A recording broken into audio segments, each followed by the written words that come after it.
So we move on. Our next speaker is Urs from the UEFA Foundation for Children. Urs, if you can maybe share your screen, that would be great. And Urs will take us through, he'll give us a bit of background on his role, and also looking forward to hearing about the foundation. So if you can just go, we can see your screen is all good. Urs, thank you for joining us from Switzerland. Over to you. Thank you so much. Geoff, thank you very much for having me. It's great to be able to present, our work to this auditorium. First of all, I wanted to actually congratulate our colleague Geoff for the fantastic work that the Saints are doing. What a great example of a club giving back to the community. It's really, really cool, I have to say. So this being said, maybe first with the boring stuff, in terms of what the UEFA Foundation is and where we come from. And the idea was also, we are actually a young child. We are 7 years old only. So I don't know what this is in England, probably second grade. So we're still learning and still growing. But the idea was also actually to give back by UEFA, the European Football Association. At that time in 14-15, UEFA already did support some charitable organizations or charitable causes, but they actually, at the time, President Platini, they thought it needs to be in a proper way, and that's how the foundation came about. And UEFA, the Congress, decided to establish this foundation, which is a foundation in its own right, according to Swiss law. So we have our independent bodies. We are audited every year. We have to publish our books. We have our ethics code, etc. And then we have our board of trustees that eventually decides on all our projects. In the board, we have the president of UEFA, but also members of the management of UEFA. We have former football presidents. We have sports athletes, players like Clarence Seedorf just joined us. We have a former athletics champion, that is Fiona May. We have political people, and we're quite a good representation actually, which also is quite a challenge. That we have a lot of questions that we have to answer, and that's good. So basically, I think we try to get a good engagement also with our projects that we are supporting. And important to know that our foundation is more of a grant-giving organization. So we don't have that operational staff that Greg just described. We're basically more supporting projects like similar to what Greg is saying. And in the past 7 years, we grow substantially, and we are supporting a lot of projects. Our only limitation is actually that we, as the name is saying, our beneficiaries are children. So we support projects for children up to 18 years. And this is being done in many fields. So it's basically the access to sport, or it can be personal development of children, also girls, health issues, and infrastructures a lot. Also, that's sometimes easy part to implement, that we support. Employability has been a big part also for youngsters, and also especially children, as they were described by Greg, they're coming from a difficult situation or a difficult background. And then one point, and we'll talk about this a little bit more in detail later, is also the refugee and migration issues, that football can actually play a great role, or sport in general can play a great role in helping. And we have taken over projects from UEFA in that area, but also when there was the last big refugee crisis, 15-16, we've supported many projects across Europe that used sport and football in particular to integrate migrants, and it just shown that this can be a very successful way. And maybe the most recent example with the crisis in Ukraine, we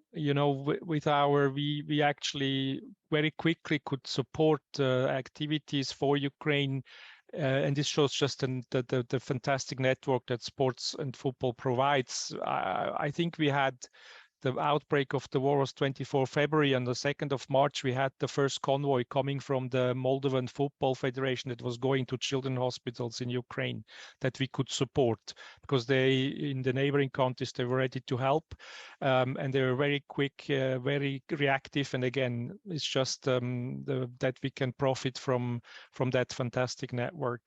And all these foundations and organizations that are working in this Football for Good zone. How do we do this? So as I said, I mentioned we have a big part is our grant giving scheme, which is a call for projects every year. I was just finished a week ago, 10 days ago, and we have now 1,200 projects that we evaluate that we will support by end of the year for the next season. This is our main activity, and our main funds go there. By the way, our funds are coming from UEFA, so we're independent, but of course UEFA plays a big role in for our activities, and also actually giving us help in our administration costs, and also we profit a lot from all the services that we have here in headquarters. On the second way, we have the so-called awards, where we give out awards in Europe to 20 organizations that are proposed by the football associations. This gives us a good link to the football associations, but the support goes to charities that they work with. Then we have sponsors that are supporting our projects. The majority is current sponsors of UEFA and our competitions that have the feeling, that they also want to support our work on the charitable side. And I have to say, in the last 3 years, this has become more and more important. That can be funding of projects. We have big infrastructure projects that we do with one sponsors. Then we have also the possibility to use marketing rights, like having children being able to participate in competitions as the children in the lineup, or being in the ceremonies, and this kind of work that thanks to our sponsors we can do. And then we provide a lot of football material with football kits, because that's actually a very direct way to support projects across the globe, and a very good way to help these projects that use sports. And last but not least, we also are helping in fulfilling dreams. All these organizations that Make-A-Wish foundations, and we work with a couple of them together for children that have a wish to either go to a match on a Champions League game, or encounter some players, and we facilitate that with volunteers within UEFA. We're very happy to participate in this kind of projects. It was a little bit stopped, of course, during the pandemic, but we are very hopeful to be able to open for this season again. I said that we are working across the globe. That is also a discussion that we have within the board, but the general agreement is that we have to give back, not just in Europe, but also outside Europe. So we have found a good compromise that 50% of our funding is going to Europe, to projects in Europe, and the rest is going to the rest of the world, which makes for now projects being present in all 5 continents, as you can see. Most of them in Europe, but a big part also Africa, Asia, in the Americas, and in Asia, in the Pacific, where we have a couple of very, very good projects. More numbers, we have really been present now in over 130 countries in only 7 years. We have more than 400 projects that we have supported, 180 ongoing, which makes for quite some work for us to monitor all these projects. And the total number of beneficiaries goes over 1 million children that have benefited of these projects over the years. We also managed to get children invited to our competitions. We had children going to the games of the Women's Euro last month. This is usually children that come from like foundations, or come from organizations that work for children with a difficult background. We will have some sitting tonight in Helsinki in the Super League game, Real Madrid against Eintracht Frankfurt. there is also, as I said, a lot of infrastructure support on football pitches and a lot of material that is left over. I can speak about this a little bit later. And then we gave already out 106 awards in the past to these charitable organizations proposed by the football associations across Europe. I already alluded to whom we work with. So our main partners are NGOs that work in the Football for Good network. This space is always growing. More and more organizations are working there. We work with football club foundations, as the one that Greg is describing us, or later Liverpool. I think Liverpool was across our among our beneficiaries in the past. We work with sponsors a lot. This has really been a very positive surprise. It's also good for the sponsors because all what they put into projects go directly. We don't have any admin costs they need to cover because UEFA is generously supporting our admin costs. We also have, and with our work in the refugee part, but other fields in employment, we have developed some partnerships with international organizations. As you know, here the UN in Geneva has a lot of agencies here, so we have a good cooperation with the UNHCR, but also WTO, who is supporting youth projects for employment across the world. And then Street Football World is one of these networks that is doing football for good and has many members that are working in that space. So that is the main partner that we support and that we cooperate with. Having said that, maybe just a couple of examples of what we are doing. And here, our project in Jordan actually stands out. This we have taken over from UEFA. It was already supported before the foundation was founded. And it's basically the refugee camp, Syrian refugees that arrived in Jordan. From the beginning, there was like a personal connection with the football president there. UEFA started to support the camp. The camp is out in the desert. It's not anywhere near any city, and the government had decided that the people had to reside there. Sometimes the camp went up to over 120,000 people. It's now down to 80,000 people who live in that camp. The camps exist since, I think, 1213, and there is now children in that camp that are born in the camp. So some of you might know, but you know, in such a refugee camp, people stay on average 15 years or longer. So it's basically you go in there, but it's very hard to get out. And we have been involved there in the beginning. As you can see, some of the sponsors supported this also. We have this fantastic pitch, artificial field that has been supported by Pepsi, that we still use. And it's really, for us, and I will give a little bit more detail, a very positive surprise on how this project has developed and is still working very well. My colleague, Karin, who is now here in Switzerland managing our projects, she has stayed there for 5 years in these camps. I mentioned Satari, that has now around 80,000. And I think it must be 35,000 children or young adults among the population. And then we have a second camp, which is even more remote, that is Azraq, that we are also supporting. We were striving to put the activities in the hands of the refugees. So since Karin has come back from Amman, all the activities are actually carried out by the refugees themselves. So we have the project management, who are 2 refugees. Then we have all the coaches that were trained by us, that are refugees. We have the referees that were trained by us. And we are really having now around 6,000 children every week that turn out for these sessions, and we have built more infrastructure. There is this big field, but there is also a small field just for girls, and I will show you a little video about this that Pepsi has done, that was supported by Pepsi, and our work continues.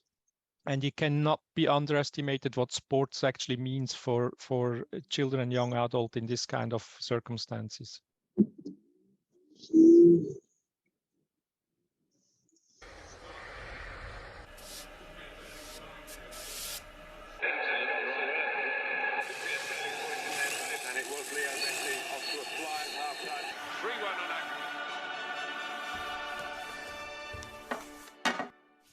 Hola a todos los fans del fútbol de Satari. Soy Leo Messi. Espero que disfruten juntos del partido. Así que prepárense con sus amigos y familiares y disfruten del juego.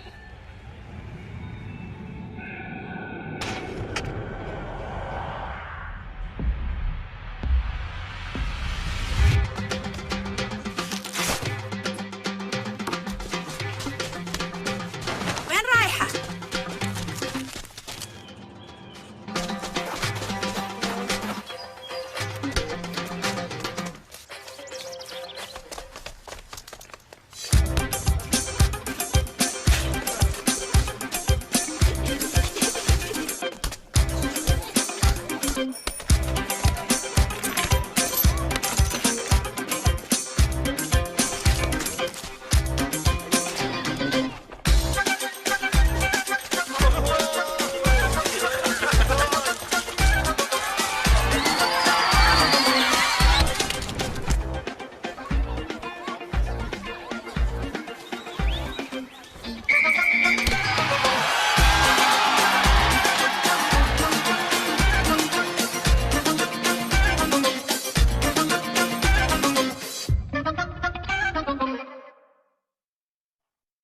So this is a project that is very close to our heart, and it's amazing, you know, the change that could be observed over the years now. Karin, when she first arrived, she told me that, you know, that with refugees arriving and children arriving out of the conflict area, they were traumatized. They couldn't actually finish a game of football because they were fighting or running away or, you know, not respecting the rules. And football has brought all that to them. That they are becoming integrated, that they have, you know, their behavior has improved, their self-confidence has improved.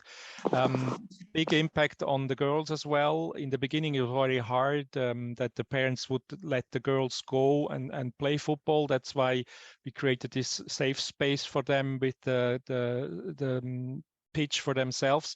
But it actually also reduced early pregnancy. It reduced early marriage because the girls actually felt much more engaged and self-confident. And we were there it is springtime, and I can say that it's not even a question anymore by the parents if their children can participate in the program in the country. They actually actively want them to be there.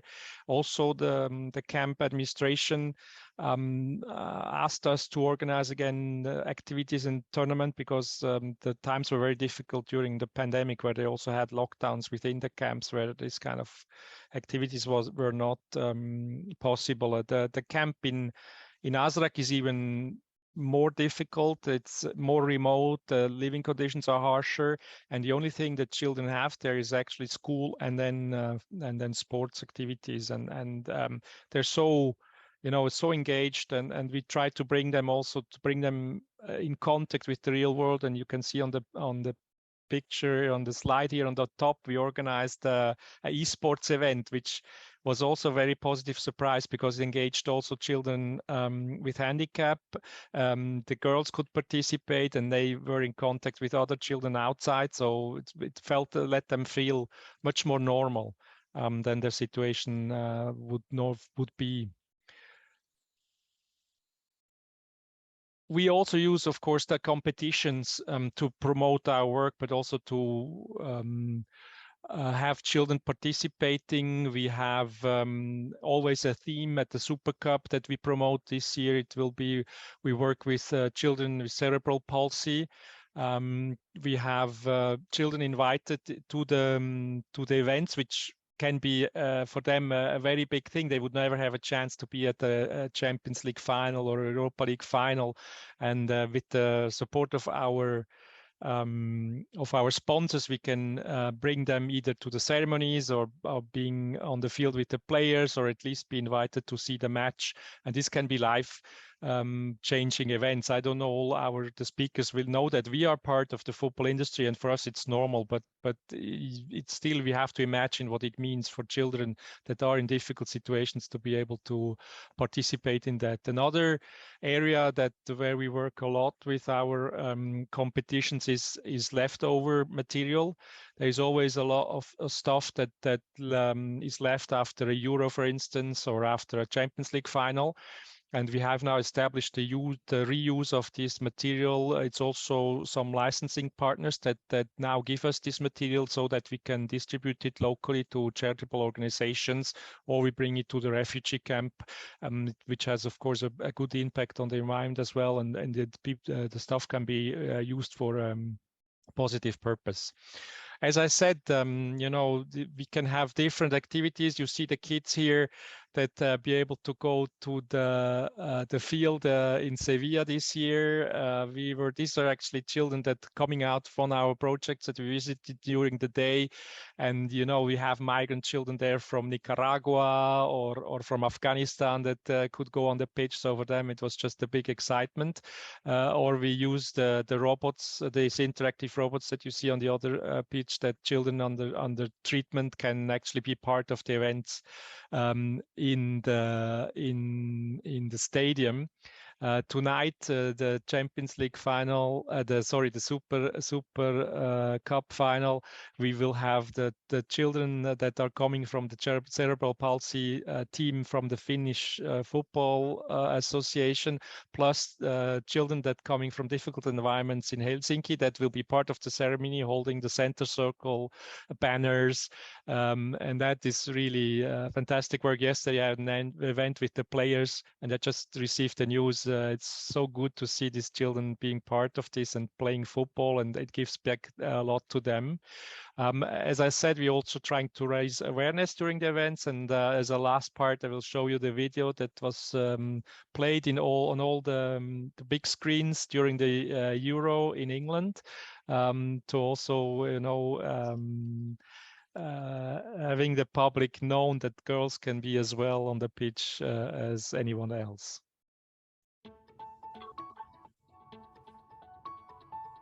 Hello, I am Farah. I am 10.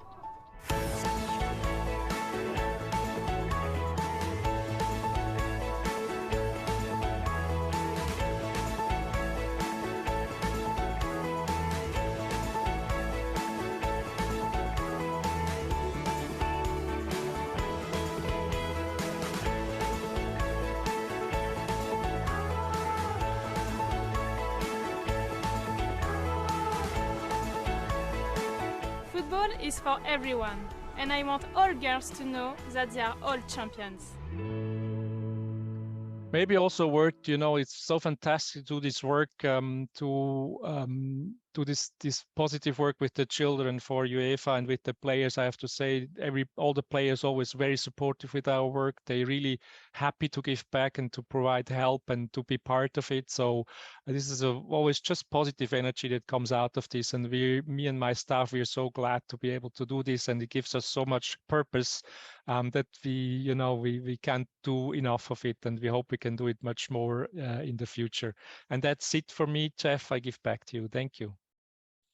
Urs, thank you so much. What an inspiring presentation, and also the work that you've done, not only in terms of right across the globe, but in terms of the Project Jordan. Absolutely amazing presentation.